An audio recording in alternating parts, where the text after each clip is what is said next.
here we are wrapping up our little journey through 10 questions. Who knew you could take 10 simple questions and stretch them out through 3 weeks of a series? I can't. You knew it. If anybody can. Right. Okay, well, let's just jump on into it because we have a bunch to talk about, because somehow I took what should be 2 simple, quick questions and stretched them out into enough material. I might have to rush through it to cram it into an hour. So let's get to it.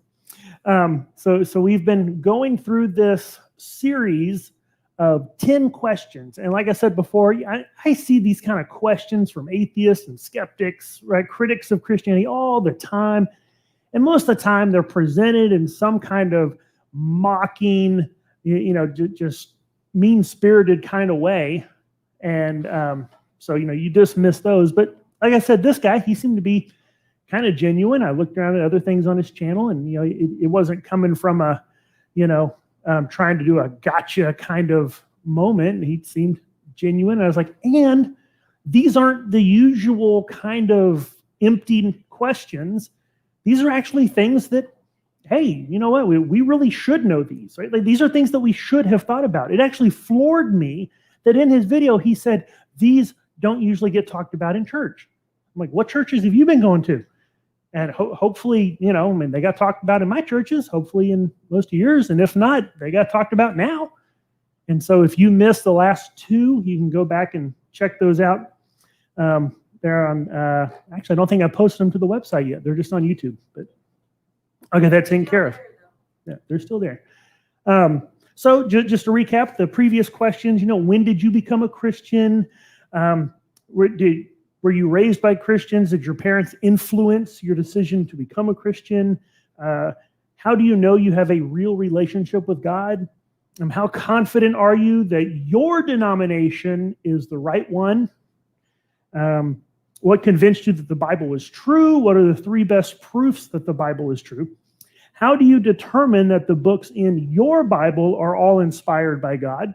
Because some different churches claim some different books. How do you determine where the Bible is being literal and where it's not? And today, what we are going to start out with is helps if you turn it on. What we're going to start out with is, come on now. Don't do this to me. You were working before. That's what happened. I turned it off.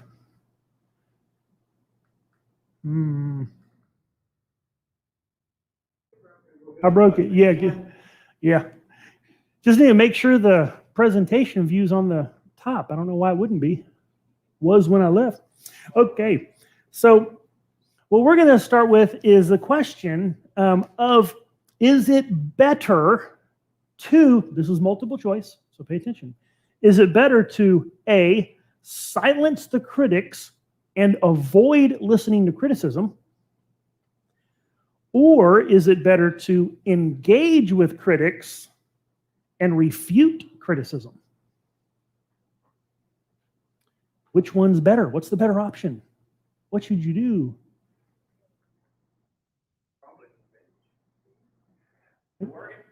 It's working. Thank you. Twitter philosophy or what? No, the real world, not the weird, bizarro, dark world of Twitter. In the real world, right? It's better to engage. What's really weird is, I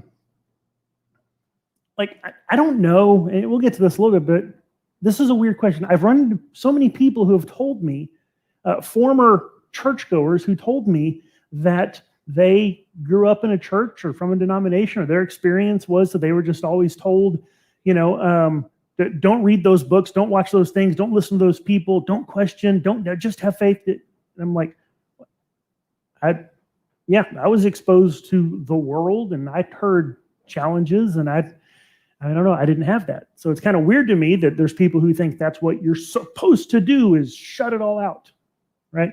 I think it's better to engage. Actually, I think that the best answer to this depends on who you're talking to. Is it better to engage with a critic or to silence them or ignore them? Well, it kind of depends on the critic. Are you dealing with a rational person or with a fool? Right, what the Bible would call a fool. There's all sorts of things the Bible has to say about these kind of people, and they're usually pretty easy to pick out. It says that they despise wisdom. Right? You ever have someone that you give them good advice and like mad at you for it? Right? People who just despise wisdom. They're locked into their misguided way of things, and that's all they want. A fool is right in their own eyes. Right? It doesn't matter that it don't want to see anything. They got those blinders. That's just the way it is, and they know they're right. They can be deceitful. Right? You ever had someone who didn't matter? They were going to win the argument. They had to be right, and they'd lie to get it done. A fool can be scornful. Right? They're not interested in any kind of helpful dialogue. They just want to scorn and mock and ridicule what you believe. Their speech is full of foolishness. Makes sense that a fool would be full of foolishness. Nonsense. Like just silly things that you're like, what planet are you living on? That is just not how reality is. And it says that they do not want wisdom or understanding. So you engage people, it's like they're not even interested in pursuing truth, right? Those kind of critics, don't engage. You just leave those alone. However, if they are honestly seeking some answers, if they're actually wanting to understand, if they're saying, hey, you know what, I don't think your religion is right because of this, how do you square your belief with whatever their criticism is? And they're actually wanting an answer. And you explain something to them and they're willing to hear it, yes, you can engage with that kind of person. Also, listening to and thinking through challenges and criticisms is good for you. It actually helps dig in and kind of solidify the truth in your own mind because you're actually seeing how strong Christianity stands up against these. So it's like, it's actually easy to kind of become jaded. Like once I got into apologetics and I really started studying and really started engaging with critics, and I just kept seeing that the challenges and criticisms against Christianity just failed over and over and over and over. It's really easy to just fall into that, I don't want to bother. To just kind of just want to wave everything away because you just see things, over and over and over again fail. But you don't want to do that, but it does strengthen your resolve in knowing what the truth is because it stands the test over and over. So it's good to engage. It's good to think through these things. I recently had a conversation with someone, and they basically said, "Oh, this whole Christian apologetics thing, it's basically you just trying to defend what you already believe. You've already picked your conclusion, and you're just trying to craft an argument to get there." No, that's actually not how that works at all. I don't know a single person who I would, call an apologist, who their thing that they do is defending Christianity. That's how they do their defenses, how they form their arguments, is that kind of thing. But if someone is honestly seeking to understand, sure, engage with the critic. Right? If you've got a friend, a neighbor, a coworker, someone who's kind of critical of Christianity, but they're genuine and they want to actually talk, and sure, go ahead, explore that. If the idea is being offered as a sincere question, sure, engage with that. But not all people are sincere. Not all people are actually really wanting to engage in a discussion about why you believe what you believe. I remember way back when America Online first became a thing, and I discovered chat rooms. And you could actually, go in and there's be like groups of people talking about whatever topic. You could find a chat room on video games. You could find a chat room on movies. You could find a chat room on knitting, right? Just whatever. Go find a group of people. The way the kind of chat service function is when you first logged on, it dumps you into like a general, just everybody just gets dumped in right there. And everybody talking is flowing past on the screen. And while I'm looking to see if I have any friends online or whatever, someone to talk to, what I wanted to do, I noticed two guys saying, "Hey, I'm bored. What do you want to do?" Another guy says, let's go to the Christian room and tell them that their God's a fairy tale and their Bible's fake. And so, off they go. So it's like, okay, so, whatever the command was to go into that chat room as well. And I just watched as they just sat there just throwing out mocking, ridicule. They were just doing it for fun. They weren't challenging anything. They weren't looking for any kind of understanding. Right? That's the kind of critic you don't engage with. That would be a troll. That is what trolls are. But people with that attitude also.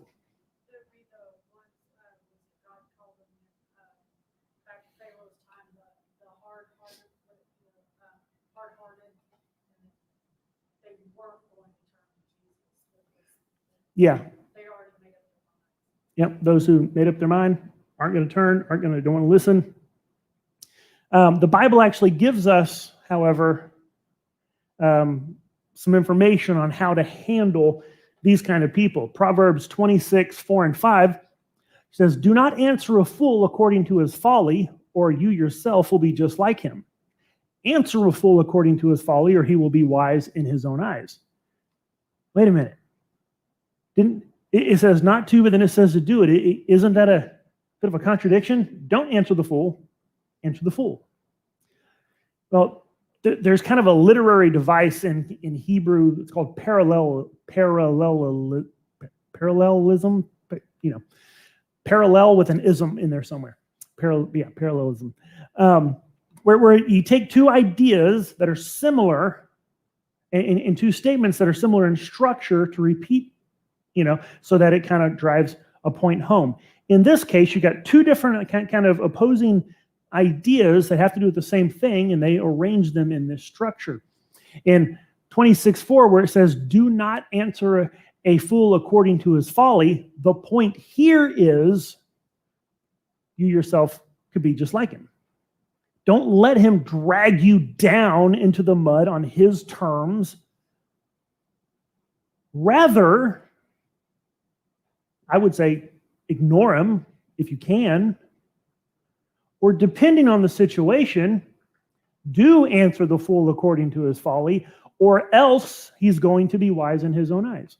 So the idea is you don't let him drag you down into the mud, into his way of or her way of doing things and arguing.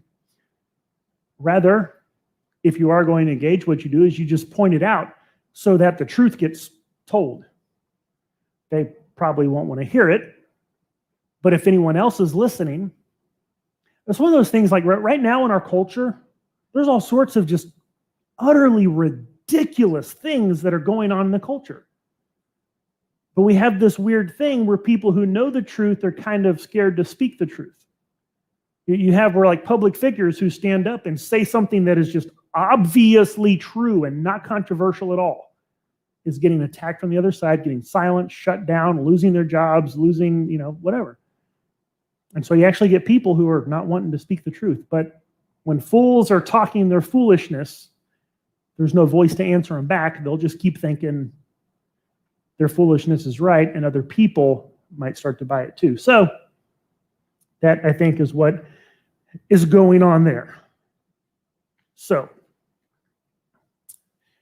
yes, we should engage. Which of these options do you think most Christians do?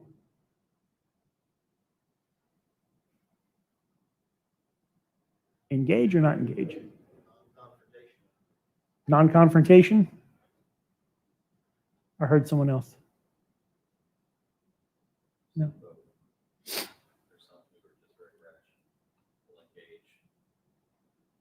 So some people are willing to engage anyone on anything at any time. And yeah, they probably need a dollar. They're right or educated to engage, but they engage anyway. Yeah.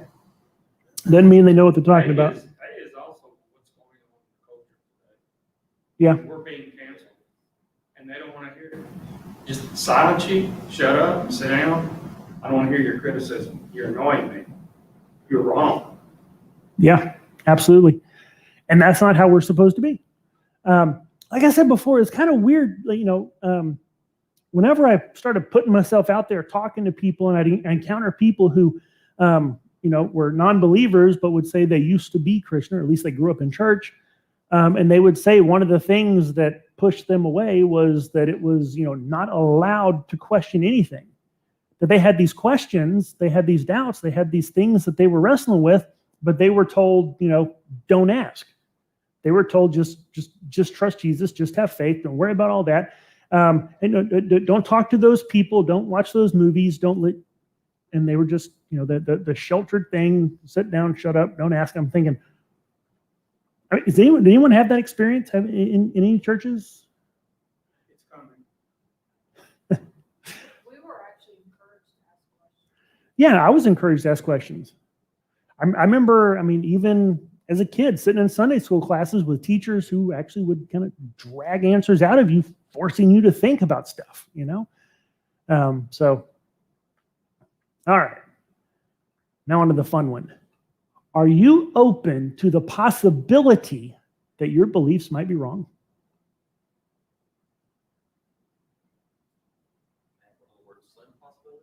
Slim, hey, possibility. It could be slim.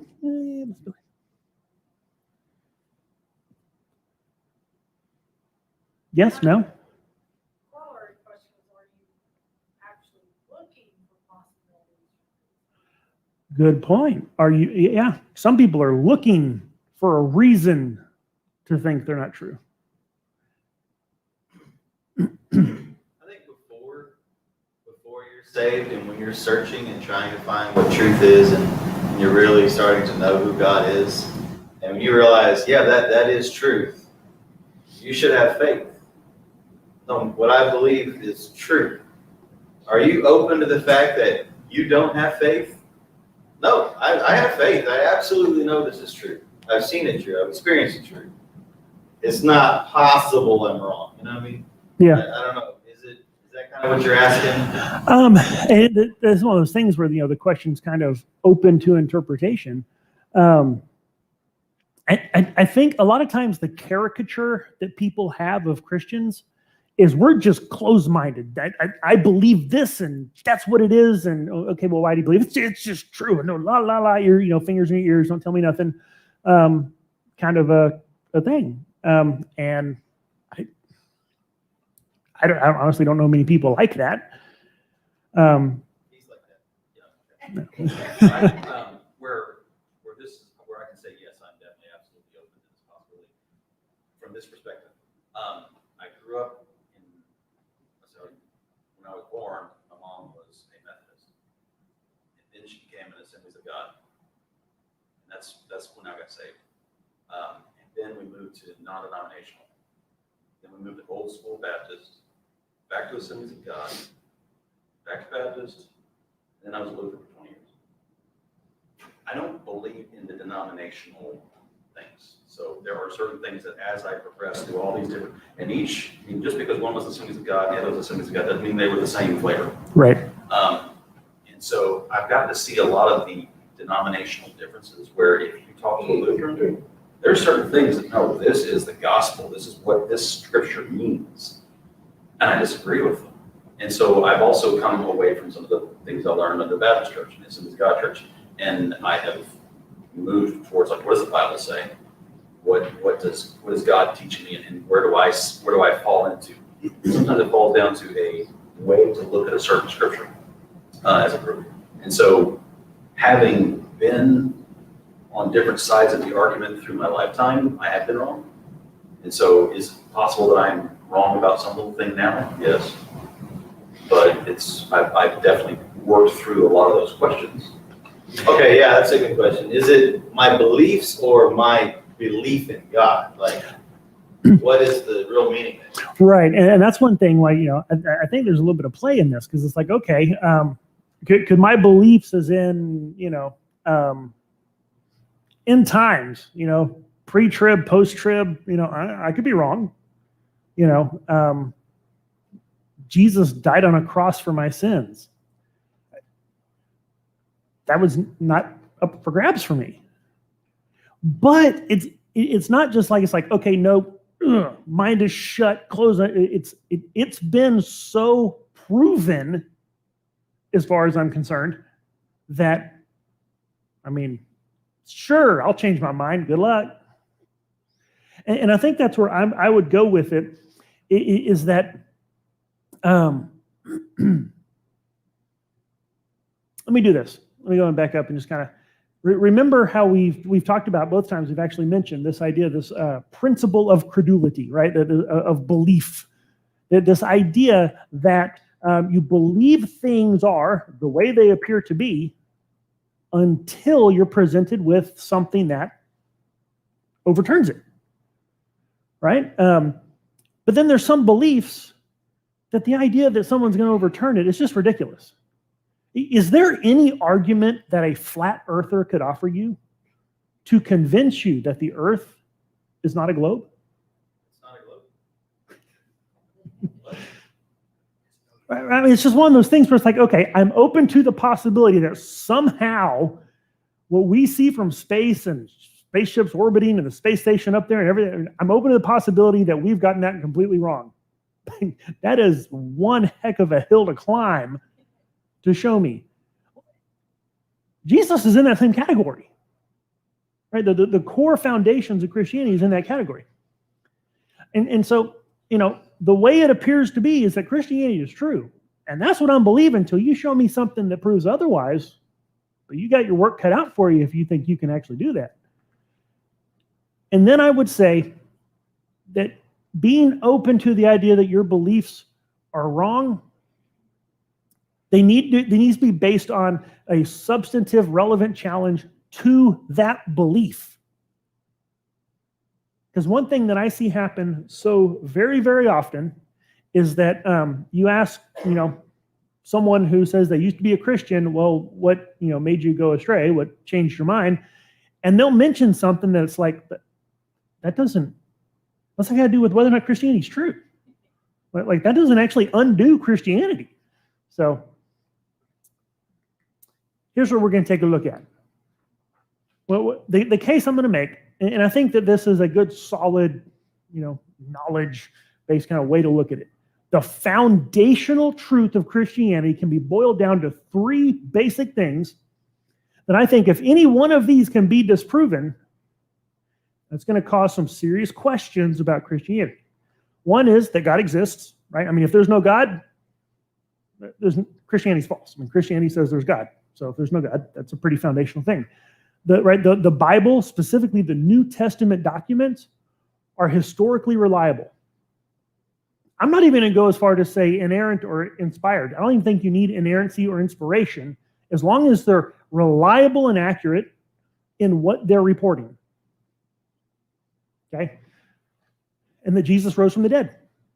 1 Corinthians 15 says, if Jesus has not risen from the dead, your faith is in vain. Pack it in. Let's go home. If Jesus ain't raised, this whole thing's a sham. I think those three things, if you have those three things, Christianity's true. And you would have to overturn one of those three things to show it's not. Let's take a look at some things how you should not determine whether your beliefs are wrong. One thing that don't determine whether your beliefs are wrong, whether Christianity is wrong, is by irrelevant issues. So many challenges, so many things that I hear critics bring up don't actually undermine anything to do with those three. God exists, Bible's reliable, Jesus rose from the dead. One of the biggest, probably the number one right now that I'll hear critics bring up is the problem of evil. Now, if the logical problem of evil, right, it's the idea that an all-loving God, all-powerful, all-knowing God could not exist and have evil exist.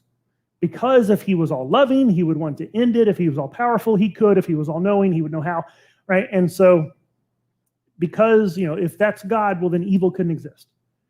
Philosophers have thrown that one in the trash bin because all you need is the possibility that God has a reason to allow evil, that there is some morally sufficient reason. So logically, the problem of evil is wadded up and thrown in the dustbin. However, emotionally, kind of persuasively, you look at the suffering, you think, God, how can you let this happen? So it's got some traction. But here's the thing. Does the fact that you don't like the suffering, does the fact that you struggle with God being loving and that there's evil and suffering, does that actually undo all the reasons there are to believe in God? No, this says more about you than it does about God. So I don't think that actually gets at the issue. Divine hiddenness, right? Where is God? Which I've never understood divine hiddenness. You can't hardly walk out your door without tripping over God. Just go look around. Folks who live in the country don't wrestle with wondering where God is. We see him all over the place. But, okay, so let's just say that you don't see any activity from God, no answered prayers from God. You don't see anything that looks like, where you say, God is there. Well, okay, that's you not seeing something. Does that mean it's not true? No, it just means you're not seeing it. Difficult passages in the Bible, right? God says, go into that town, wipe them all out. Men, women, and children. Oh, man, that's a hard one. Okay, but does it actually undo whether or not God exists, whether the Bible's reliable, whether Jesus rose from the dead? No. I'll admit it's a tough one, but it doesn't shake the foundation of Christianity. Right? The bad actions of Christians, I know, I mean, we could probably give some testimonies in here about the way people get mistreated by church folk. But does people who claim to follow Christ acting bad do anything to undermine the truth of Christianity? No. God still exists. Bible's still reliable. Jesus still rose from the dead. Moral disagreements, right? This is a big one right now, especially when it comes to things dealing with sexuality in culture. When it comes to dealing with all sorts of things, that the culture has one moral view, and so you get, and I've seen this happen with my friends. I've seen this happen with other people. They grow up learning one moral view, and but they're in church, but then they read the Bible and go, oh, it says that's wrong. Oh, that's horrible. Okay, does that make Christianity false? No, God still exists. Bible's still reliable. Jesus still rose from the dead. I want to wrestle with, how you understand and what you're going to do with that, but Christianity is not false. Supposed scientific errors. You believe that the world was only created 6,000 years ago? Well, science tells us it wasn't. Well, science can say one thing, whatever, we can argue about science, but however you understand that, does that change the fact that God exists, New Testament documents are reliable, and Jesus rose from the dead? Talking donkeys? You believe in a book that has talking donkeys and a guy getting swallowed by a fish? Look, you can have whatever problems you think you want to have with, miraculous things, but that doesn't change. Does God exist? Is the Bible reliable? Did Jesus rise from the dead? So, some things may affect like some secondary, third kind of, doctrines or theological issues, but it doesn't do anything to shake the foundations of Christianity.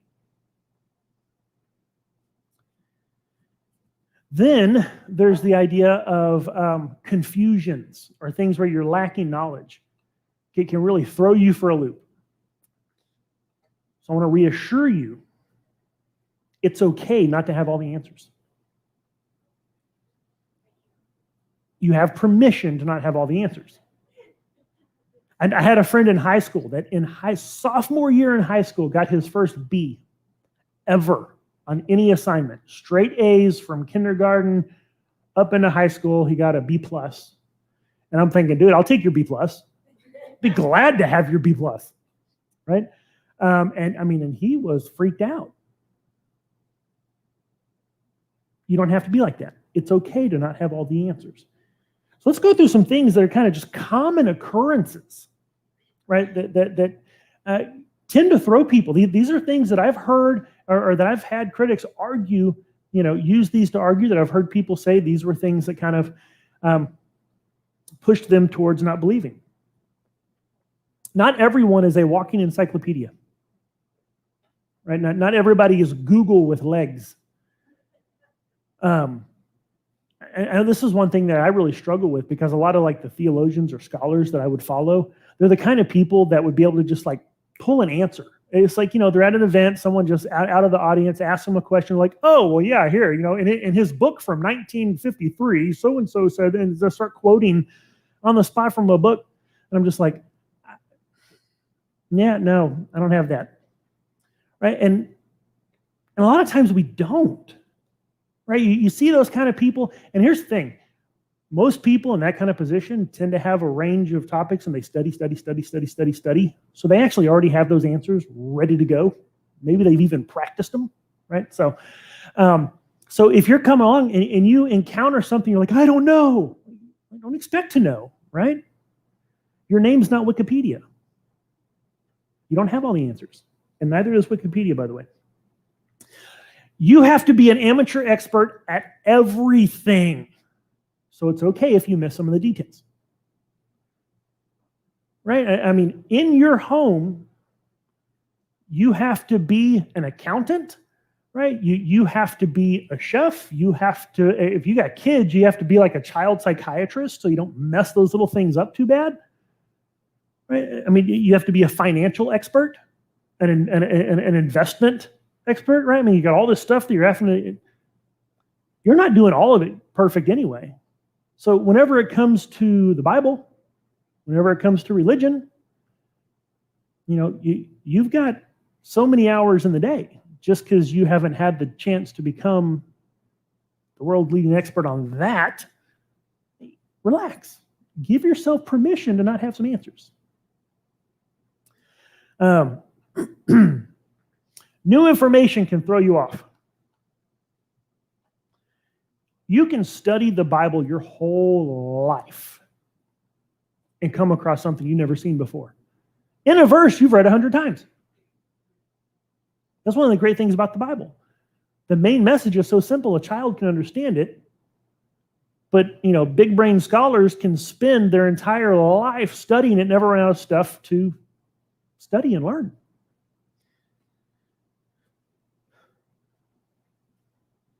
But you do have your theological framework. You got the foundation. And you can stand firm on that, even though there's some things. Right? Encountering new information can throw you off like a squirrel in the road. It's the weirdest thing. You're going along, and you're like in this vehicle that weighs a ton, 2 tons, whatever, and this little rat with a fuzzy tail runs out in the road, and you're like, what do I do? What do I do? Right? Just keep going. That's what you do. Information is the same way. You're trucking along in life and you got it all together. Everything's going along and bam, you learn some new information and what do I do about that? Just keep going. Don't let it throw you. Right? What's that? There's that insurance commercial where the squirrel's in the middle of the road, runs out there and the car swerves and you hear the crash and whatever, and the other squirrel runs out and they're like high-fiving each other, kind of a deal. Yeah, don't run off the road. Don't let a new piece of information run you off the road. I mean, sometimes it's hard to see where it fits with what you already know, but that just means you got some work to do. That's fine. You don't have to have all the answers. Forgotten details can create anxiety. Things that you know that you know, but I can't tell you why I know it or why it's true or how, you just kind of go blank. A little deer in the headlights thing going on. There was a debate at Baylor, and I'm there. Braxton Hunter, who is the president of a seminary up in Indiana, really good guy. And then the atheist on the other side of the debate was Matt Dillahunty, who runs, he's in Austin. He's part of the Austin Atheists, whatever. He has a call-in broadcast show down there called The Atheist Experience, where people call in and talk to atheists about, stuff. But he's there for the debate, and I'm talking to someone. It's early. Debate's not starting for like 30 minutes. I'm just in the back talking with someone, and we mentioned, something about the Bible, and mentioned, somebody said something about the good book. I'm like, hey, that's right. It's a good book. Well, about that time, the atheist debater is Matt Dillahunty. He's walking by, and he says, "Good? How's that a good book? It says that slavery is okay, that you can beat your slaves as long as they don't die, and that you can sell your children." And I'm like, And he cites verses. He's like, oh yeah, well in Exodus this says this, and Leviticus this says that, and Deuteronomy. And here's the thing, I know those verses. I've stood right here in this pulpit and taught on those verses. I was blank. I had no response. None. I'm just like, that's not what the Bible says. And he's like, oh yeah, blah, blah, blah, blah, blah. And I'm like, I know you're wrong. I just can't explain why you're wrong. I know I've looked into it. I know I've studied it. I know you're wrong. I just can't come up with those answers right now. I was blank. It happens. Right? If something's not front of mind, you get caught off guard. Forgotten details create anxiety. And our feelings. Oh, feelings. Feelings can override our reasoning, our thinking ability. Anyone who has been a teenager in love or seen a teenager in love knows that feelings can completely override your thinking process. Like I said, some of the biggest criticisms you get of Christianity is the problem of evil, divine hiddenness, unanswered prayers. You get this one sometimes. People say, my mom was sick, and I prayed, and God didn't heal her. That's a hard one. But that's feelings-based. It's not based on what is true. Remember, I was listening to a conversation between an atheist and a Christian scholar, and the atheist kept bringing up the flood. You believe the flood? You believe that God wiped out, and he kept harping on innocent babies, that God drowned all those women and babies. He kept just really, what was he doing? He was playing to emotion, right? And the Christian just kind of ignored that and went on with he's like, do you want to actually have a rational conversation about evidence and about, whatever? And the atheist just kept harping on the idea of God drowning innocent people and babies. He kept really underlining babies. Right? And why? Because that tugs at the heartstrings. Oh, man. Right? But those are feelings.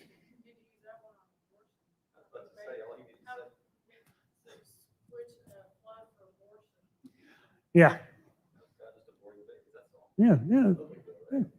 He's just aborting babies, right? Aren't you pro-choice? God was just choosing. That's what that was. Yeah. But feelings do not define reality. Right? You ever felt one way and then find out, oops, I was wrong? Happens all the time. So what standard do we use to deciding whether or not our beliefs in Christianity is right or wrong? Like I said, we have that God exists, the Bible's reliable, Jesus rose from the dead. If you got those three, you've got a solid foundation of Christianity, and we can argue about all the other details. So how do you know that God exists? Let me just give you some real quick, give you a few points. You have what's called the Kalam cosmological argument. It's just called that, has to do with the guy who invented it, like named after him or something. Basically, it says anything that begins to exist has a cause. Duh. The universe began to exist, therefore the universe has a cause. There you go. There has to be a cause. The universe cannot cause itself, and we know it came into existence. All the best evidence from science, all the best reasoning and argumentation from philosophy, all point to the fact that the universe had to come into existence at a past point. Well, what do we know about the universe? Well, we know that the universe, what we call the space-time continuum, is made up of space, time, and matter, which means that whatever created, whatever caused the universe has to be spaceless, timeless, and immaterial. Well, in order to go from not existing to existing, it had to actually choose to create, which means there's a mind. It had to be incredibly powerful enough to create the universe. So what do we have? Spaceless, timeless, immaterial, powerful mind. Well, gee, what is that starting to sound a lot like? No, not you. God. The answer is God. We're in church. If you just say Jesus, you got it right. Just giving you that one. The idea of the unmoved mover, right? The Greek philosophers talked about this, but like everything is a series of events that is arising from a previous event. But you can't go backwards for infinity, so there actually had to be a point where something started everything going. An unmoved mover or an uncaused cause. Objective morality, right? There really are some things that we know are not right. Right? We can argue about some finer points of some ethical stuff, but there's some things like torturing children for fun. Yeah, that's evil. We don't need to haggle about that one. We all know it. Well, if you have objective morality, a standard that transcends humanity, well, a moral law needs a moral law giver. Be God. Fine-tuning of the universe, right down to the very constants, like the speed of light and other thing. I'm not a science guy, but the scientists who study this stuff have written tons about it, that if the constants of the universe were just a hair off, it wouldn't work. The universe wouldn't work. You could get down to Earth. The position we're at in our solar system is called the Goldilocks zone, right? Not too hot, not too cold. The fact that we have a moon that is just the right size and distance away from the Earth, that as it orbits, it creates the tide, so it keeps motion going in the ocean, so they don't just sit and go stagnant and everything die. But it's not so big that it causes tsunamis all over the Earth. Just right. Right? The angle that we're at and the allowance of seasons. There's so many things that have to be just right. The fact that we have, like Jupiter and Neptune, they're vacuums for the solar system. Their gravity is so massive that they attract objects that would be passing by the solar system, so that they're basically creating a gravitational shield for us, because everything that could, impact and destroy the Earth is actually going and hitting them. All these things, the kind of star that we orbit is just right. All these things finely tuned. And if one of them were off, we wouldn't be here. The design that we see in nature, from the intricacies of the ecosystem down to the operations in your cell right now, in all of the trillions of cells in your body, in every single cell, there's a city worth, like a New York City worth of activity going on right now. With machines that look like they were created, because they were, that are actually functioning. Things that have motors. Little proteins that walk along circuits in your cell to transport things. You got little parts that come in. You got a mechanism in your cell where this comes in and it's charges it, and it goes off to be used like a battery for something else in your cell. And then once it's used, it comes back and gets recharged. All going on in your cell. Your DNA is a computer software code. Computer programmers look at DNA and go, yeah, that's programming code. Where does that come from? A designer, where that comes from. But it's not just that God exists. We also have a message from him in the Bible. I stole this from Frank Turek. He's a Christian author, teacher, speaker. What he calls the 7 E's, right? The Bible, the New Testament documents, are early. We have early testimony, right? They're close to the time the events actually happened. Most historical records are several centuries after the fact. These are written, even with the most liberal dating, really close, closer than just about anything else in history. You have eyewitness testimony. Right? These were written by people who actually saw and walked with Jesus, or got their information from people who did. And again, even by the liberal dating and reckoning of who wrote the Gospels, even if Matthew, Mark, Luke, and John were not written by Matthew, Mark, Luke, and John, the real authors got their information from eyewitness accounts. Embarrassing testimony. Right? The Bible includes things that is not very flattering to Jesus or the apostles. Right? You got the whole fact of who discovers the tomb. Women. In first century Israel, if you're wanting to have something, if you're making something up and you want people to believe it, you don't have women discovering the tomb. A lot of places, their testimony wasn't even welcome in court. They're like second-class citizens, practically property.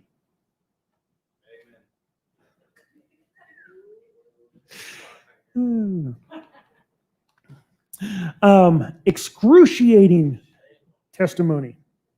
The apostles were willing to die for their claims, for their testimony that they saw Jesus risen from the dead. And people said, stop teaching that. And they said, no, we won't. And some of them got flogged. Some of them got martyred. All of them were willing to be martyred. Whether they actually did or not, it's a historical debate on that. Expected testimony. Christ fills hundreds of prophecies from the Old Testament. It was expected. The Messiah coming along, right? The Old Testament says, hey, here's what's going to happen. Boom, Jesus comes along, it happens. Extrabiblical testimony. You have multiple ancient sources that corroborate the life of Jesus, at least the fact that he lived, the fact that he had followers who said that he did miracles and rose from the dead. And then you have undesigned coincidences. I know that's not an E word, but I couldn't remember what E word he assigned to that one. I think elaborate testimony. These are things where one book of the Bible has one detail, another book of the Bible has another detail, and they go together like pieces of a puzzle. Like, for instance, in Matthew 14, verse 2, it mentions that Herod was talking to his servants about Jesus, saying, is this John the Baptist? Is he risen from the dead? And therefore these powers are at work in him? And people have asked the question, how did the author of Matthew know what Herod was saying to his staff in his own house? I've heard people say that's just ridiculous. That proves they're just making stuff up. However, over in Luke, right, that's in Matthew, over in Luke chapter 8, verse 3, it's giving a list of ladies who kind of accompanied the disciples and took care of the apostles and took care of Jesus. And it says that among them is Joanna, the wife of Chuza, Herod's steward. So among the people who were right there with Jesus' inner circle is the wife of the manager of Herod's house. So how did they know what Herod was saying in his own house? Oh, they got an inside man. That's how. Now, if you're reading Matthew, you're not going to know that. And if you're reading Luke, you're not going to, who cares that it mentions that? But you take both pieces, put them together, you got the full picture. And the Gospels and the rest of the New Testament are littered with, they're all over the place with these kinds of details, showing these things weren't made up. These were written by people who knew what they were talking about, and they included details just because that's what happened, that's what they knew. And it just so happens those details coincide with what someone else wrote. That doesn't happen if you're faking, if you're forging. Okay. And then the resurrection. Right, you get to what we've talked about before, the minimal facts argument. Gary Habermas made this famous. And there's several different versions. Here's a real simple one. We know that Jesus died. First off, we know that Jesus lived. If anyone tells you that Jesus did not live, they're like the people who are trying to tell you the earth is flat. I mean, just go ahead and throw Jesus mythicists in with Holocaust deniers, flat earthers, people who think the moon landing was fake, or who think that the government is controlled by a secret race of lizard people. Right? Just put them in that category. Jesus lived, and he died by Pontius Pilate on a cross. These are facts of history. He was buried. The tomb was found empty. And his disciples made sincere claims that they saw him alive again. Now, we don't have time to go into the whole explanation of this, but the only explanation that fits those facts, and there's a dozen more facts also, but just using those, the only explanation that fits those is that Jesus rose from the dead. There is no other rational explanation to fit those facts, and they are facts.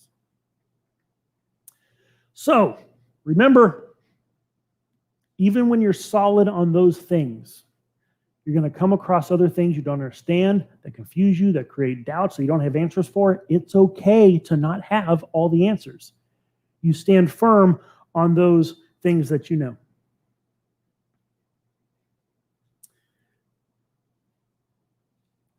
Time, I'll skip that. That's not needed.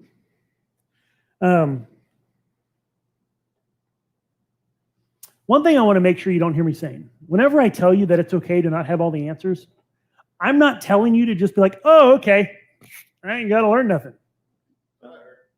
I'm pretty sure that's what you heard. Right? Don't be complacent, right? The answers are out there. One of the best parts of discipleship is the learning, that we actually get to seek out answers, and in learning the answers, we learn more and more about our Creator and our Savior and get to know them more and draw closer to them. Christianity has a rich and robust intellectual history. What's funny is some of the things that people will come up with is like, wow, in 2,000 years, no one thought to ask that question. Whenever it's things that we have plenty of writings from the early church where they were arguing about it. But you'll have critics who just come up and go, oh yeah, well, what about? And they throw something out and you're like, you really think you're the first person in 2,000 years to think of that? There is a deep intellectual history to Christianity. We are commanded to love the Lord with all of our mind, right? We talked about that before. Go search out knowledge. But be confident while you do it, while you're encountering things you don't understand, things you don't know, things you may not even like. Still be confident in knowing that the foundation is secure. When you encounter a doubt or a challenge or a criticism, some potential defeater for your beliefs that could prove them wrong, stand firm on the foundation that God exists, the Bible's reliable, Jesus rose from the dead. Too often what people do is they kind of get in the doubt and they go, oh no, and they cast all that doubt onto what they should be secure about. Rather, you stand on what's secure, and from that, you examine the doubt. Okay, 2 main points to remember as we wrap this up. Believe that things are the way they appear to be until you're given a reason not to. Right? There's this idea, right? Skepticism. Right? Whenever we say skeptics, it's because their way of thinking, their way that they think you should approach things is to have an automatic default position of disbelieving everything. You believe things are the way they appear to be until you're shown otherwise. And judge your beliefs, whether they're right, whether they're wrong, based on substantive, relevant challenges to those beliefs. I've known too many people who, right, their Christianity was caught up in their eschatology. And then they found something where it's like, I no longer believe in the rapture. Oh no, I'm not a Christian anymore. It's like, stop. Right? What you believe about when Jesus is coming and exactly how those events are going to unfold doesn't change that God exists, the Bible's reliable, and Jesus rose from the dead. So is it possible that your beliefs might be wrong? Could be. But with the amount of evidence, mountain of evidence, and reason that we have to believe Christianity is true, I have not encountered any challenge, any criticism, any defeater that hasn't fallen flat on its face. And it appears to me, all the evidence points to God exists. And it appears to me that all the evidence points to the Bible being reliable. And it appears to me that Jesus rose from the dead. And there's nothing I've seen anybody bring to the table that even puts a dent in that truth. So, sure, could be wrong. I don't have any reason to think it is. So that's where I land. Thoughts, questions, comments, criticisms, insults? Wouldn't that be dangerous to question your beliefs? I mean, we know what God does to a lukewarm believer. Well, there's a difference, I think, between questioning your beliefs and, well, you mentioned lukewarm believers. That's people who are like, I don't know what I believe. I just whatever. The idea here is that, let's say, I'm trying to think of a good way to one thing that I think is just foundational. God exists. I'm sorry, atheists. God exists. He just does. Figure it out. What if someone were to actually present evidence that says, hey, that whole resurrection thing, look here, man, it didn't happen. Well, okay, God still exists. I want to make sure I'm following the right one. Right? I mean, what if the Muslim God was the real God? Uh-oh, we're in trouble. Wouldn't you want to know the right one? And so it's not I'm questioning God, I'm doubting God, I'm lacking faith. It's I want to love the Lord with all of my mind. That means I want to know the truth about him. And so if I want to follow that truth where it leads. And in my experience, time after time after time after time, it leads right back to the cross. And I am so sure in that, I'm willing to say, okay, what you got? You got something that you think is going to say that's not true? Let's hear it. I'm open to it. Prove me wrong. But time and time again, people who have undertaken that, right? That's the story of, what was it, Lee Strobel? Right? If you saw the movie, Case for Christ, which is pretty accurate to the actual events, right? He went to a coworker and said, hey, if I'm wanting to disprove Christianity, right, my wife's caught in with these cultists over here, these Christians. If I want to disprove it, where do I go? And his coworker said, man, if you can show Jesus didn't raise from the dead, game over. But you can't. That actually pursuing, right, an atheist, a skeptic, determined to prove it's false, trying as hard as he could to prove it's false, came to conclude it's true. It really did happen. So I don't mind having some open-minded to saying, God, I know you're there and I want to know what's true about you. Man, and if I got it wrong, help me know what's right.